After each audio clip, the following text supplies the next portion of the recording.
Bajo las condiciones adecuadas, cualquiera de nosotros podría ser un monstruo. Imagina una habitación vacía. En una mesa, un uniforme y una máscara.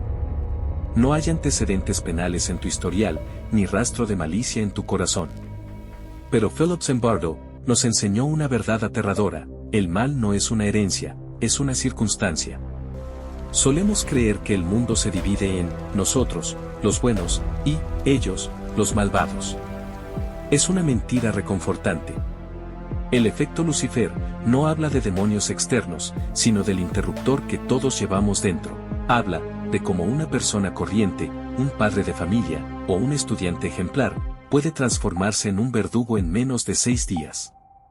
Bajo la presión del sistema, el anonimato de un uniforme, o la simple obediencia a una autoridad, tu brújula moral, puede desintegrarse. Bienvenidos al umbral del porqué. Hoy, no vamos a analizar a los monstruos de las noticias, vamos a diseccionar la fragilidad de tu propia ética. Prepárate, porque después de esto, ya no podrás jurar con tanta seguridad que tú nunca lo harías. ¿Qué tan cerca estás de cruzar la línea? Quizás, solo te falta el escenario adecuado. El experimento de Zimbardo demostró que la identidad es en realidad un velo peligrosamente delgado, que se desgarra con una facilidad alarmante. La metamorfosis no comienza en la mente, sino en el vestuario. Al asignar roles estrictos de guardia y prisionero, la individualidad se disuelve en el tejido del uniforme. El uso de gafas de espejo y uniformes militares de color caqui no fue accidental, fue una herramienta de ingeniería social diseñada para eliminar el contacto visual, que es el último puente de la empatía entre dos seres humanos. Las gafas no solo ocultan la mirada del opresor, sino que proyectan una barrera de invulnerabilidad donde el yo desaparece, para dar paso al rol puramente ejecutivo. En este estado de desindividuación, el sujeto ya no actúa por voluntad propia, sino como un avatar de la autoridad. Cuando un ser humano pierde su nombre y se convierte en un simple número, o se oculta tras una insignia metálica, sus frenos morales fallan estrepitosamente. Es un truco psicológico brutal y efectivo. Es mucho más fácil herir a un código numérico que a una persona con historia, rostro y dignidad. La arquitectura de la maldad se construye sobre este anonimato. En solo 48 horas, estudiantes universitarios que antes eran ciudadanos pacíficos y evaluados como psicológicamente estables, comenzaron a exhibir rasgos de un sadismo puro y creativo. No se trataba de una patología previa oculta o de una maldad innata que esperaba salir, sino de la adopción absoluta de una autoridad ciega que el entorno validaba en cada segundo de silencio de la propia ética. Esta transición de estudiante a abusador ocurre en el silencio de la conciencia, como un gas inodoro que llena rápidamente el vacío dejado por la pérdida de la responsabilidad personal. El anonimato ofrece el permiso psicológico para infligir dolor sin sentir el peso abrasador de la culpa, bajo la excusa burocrática de que solo se está cumpliendo con el deber o siguiendo el protocolo del sistema. En este escenario, la moralidad deja de ser una brújula interna y se convierte en un simple accesorio externo, un objeto que, al igual que la ropa civil, se puede quitar y colgar en un armario oscuro hasta que el sistema decida, si es que lo hace, devolvernos nuestra humanidad. La pregunta no es quiénes somos, sino en qué máscara nos esconderemos cuando el barril comience a pudrirse. Philip Zimbardo propone una distinción que sacude los cimientos de la justicia tradicional y la moralidad convencional. No se trata de buscar obsesivamente manzanas podridas para estirparlas, sino de reconocer que es el barril el que corrompe la fruta. Esta metáfora clínica sugiere que el mal no es una anomalía biológica o un defecto de carácter, sino un subproducto ambiental, un residuo tóxico generado por estructuras defectuosas. A menudo, la sociedad se aferra a la idea del criminal nato, para mantener la ilusión de una seguridad metafísica. Sin embargo, en el umbral del porqué, entendemos que el sistema tiene el poder de reescribir el software moral de cualquier individuo. Si colocas a personas psicológicamente sanas en una arquitectura de poder absoluto y nula supervisión, el resultado no es una elección consciente, es una consecuencia inevitable de la dinámica social. El entorno de la prisión de Stanford no fue solo una escenografía teatral, sino un ecosistema diseñado quirúrgicamente para la aniquilación del yo. La privación sistemática de sueño, la distorsión deliberada de la noción del tiempo y la imposición de órdenes arbitrarias y degradantes no son simples molestias físicas, son ataques directos al juicio crítico de los sujetos.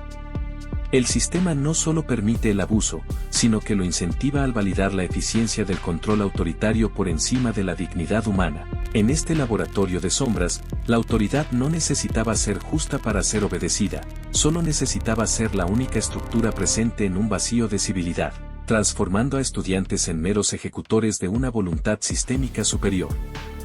La erosión de la ética personal bajo la presión del grupo es un proceso de licuefacción moral. No somos los agentes independientes que nos gusta imaginar en nuestros momentos de introspección, somos, en gran medida, el resultado de las expectativas que el sistema proyecta sobre nosotros. Cuando la jerarquía recompensa el desprecio y castiga la compasión, la moralidad más sólida se convierte en un estorbo evolutivo dentro de ese microclima. El barril podrido representa cualquier organización o ideología que despoje al individuo de su responsabilidad personal, convirtiéndolo en un engranaje frío de una maquinaria orientada hacia la deshumanización del prójimo.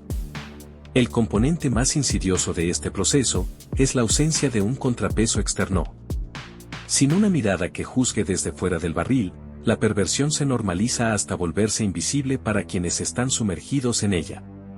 Los sujetos del experimento no se veían a sí mismos como villanos, sino como cumplidores de una función necesaria y validada por el entorno.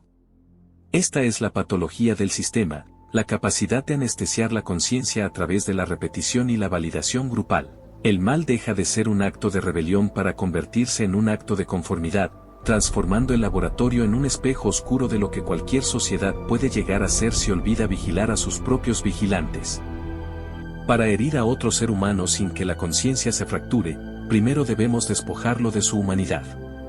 La deshumanización no es un acto impulsivo, es un proceso cognitivo deliberado que desconecta los circuitos de la empatía en el lóbulo frontal. En el laboratorio de Stanford, este proceso fue coreografiado con una precisión quirúrgica. Al sustituir los nombres por números de identificación y obligar a los prisioneros a usar medias de nylon en la cabeza para anular sus rasgos faciales, se borró la individualidad. El otro dejó de ser un compañero de clase, un hijo o un amigo, para convertirse en un objeto de gestión, una entidad abstracta sobre la cual el guardia podía proyectar sus frustraciones y su sed de control sin sentir el rastro de la culpa. Cuando el otro es percibido sistemáticamente como una amenaza, un estorbo o un ser inferior, cualquier acto de crueldad se racionaliza como una necesidad técnica o un mal necesario. El lenguaje clínico y las etiquetas administrativas son las herramientas preferidas de este mal sistémico, funcionan como un filtro que purifica la violencia. Palabras como procedimiento, protocolo de contención o gestión de unidades actúan como escudos semánticos que protegen al verdugo del grito desgarrador de su víctima. En el umbral del porqué, observamos que la mayor atrocidad no nace del odio ferviente, sino de la indiferencia gélida de quien cree que solo está aplicando una normativa superior. Este es el umbral donde la bondad muere definitivamente, cuando el silencio de los observadores valida la acción de los opresores. En el experimento, la mayoría de los guardias categorizados como buenos no participaron activamente en los abusos, pero su pecado fue igualmente letal, la complicidad pasiva. Al no intervenir, al bajar la mirada mientras un compañero humillaba a un prisionero, establecieron un consenso silencioso que permitió que el sadismo floreciera sin obstáculos. La deshumanización es un virus que se propaga a través de la inacción. La virtud que no se atreve a alzar la voz en el momento del abuso, deja de ser virtud para convertirse en el pedestal sobre el que se apoya el mal. Finalmente, debemos entender que este umbral no está confinado a un sótano universitario en los años 70. Se cruza cada vez que permitimos que una etiqueta ideológica, racial o social nuble nuestra capacidad de ver el rostro del hombre que tenemos enfrente. La deshumanización es el preludio de todas las grandes tragedias humanas, es el mecanismo que permite que hombres comunes duerman tranquilos después de haber destruido la vida de otros. En este bloque, nos enfrentamos a la pregunta más incómoda de nuestra existencia: si el sistema te diera el permiso y la máscara, ¿cuánto tiempo tardarías tú en olvidar que el de al lado es tu hermano? El experimento de la prisión de Stanford no terminó porque el sistema se corrigiera a sí mismo, ni porque los guardias recuperaran súbitamente su moralidad. terminó porque una sola persona ajena al rol, Christina Maslach, tuvo el valor de señalar la locura que se había normalizado en aquel sótano.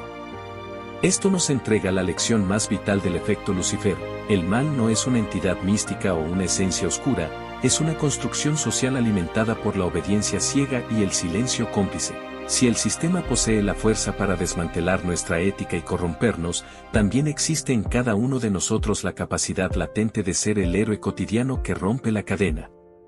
El heroísmo, visto bajo esta luz clínica, no es un superpoder, sino la decisión consciente y valiente de actuar contra la corriente del grupo cuando la dignidad humana está en juego. Al apagar esta pantalla, el experimento no termina, continúa allá afuera, en tu entorno laboral, en tu comunidad y en los rincones más privados de tu propia mente. Cada vez que decides ver a un ser humano con historia y dolor en lugar de un número o una etiqueta ideológica, estás ganando una batalla silenciosa contra el determinismo del sistema. En el umbral del porqué, nuestra misión es diseccionar estas sombras para que dejen de tener poder sobre nosotros. La comprensión de nuestra fragilidad es, paradójicamente, nuestra mayor fortaleza. No somos esclavos de nuestro entorno, a menos que elijamos el anonimato de la masa por encima de la responsabilidad del individuo. Y aquí es donde todo se vuelve personal. Si este análisis te incomodó, es porque apenas tocamos la superficie. En nuestro libro El umbral de la mente desmantelamos, sin anestesia, los mecanismos que están moldeando tu forma de pensar, decidir y percibir la realidad. No es un libro que te explique el mundo, es un libro que te obliga a cuestionar el tuyo. Te dejo el link del libro, El umbral de la mente, en la descripción. Y porque una vez que entiendes cómo funciona este sistema, ya no puedes volver a ignorarlo. Gracias por acompañarnos en este descenso clínico a las profundidades de la psique humana. Tu curiosidad es el primer paso para no convertirte en una pieza más de un engranaje indiferente. Si este análisis ha resonado con tus propias sombras o ha iluminado aspectos de tu realidad que no habías considerado, te invitamos a suscribirte para seguir explorando juntos los rincones más complejos de la conducta. Dale like si alguna vez has sentido la presión de un sistema injusto y comparte este video para despertar la conciencia de aquellos que aún caminan bajo el velo del anonimato. Ahora dime, ¿eres realmente inmune a este sistema, o solo no has sido puesto a prueba todavía? Tu respuesta no es un comentario. Es una decisión.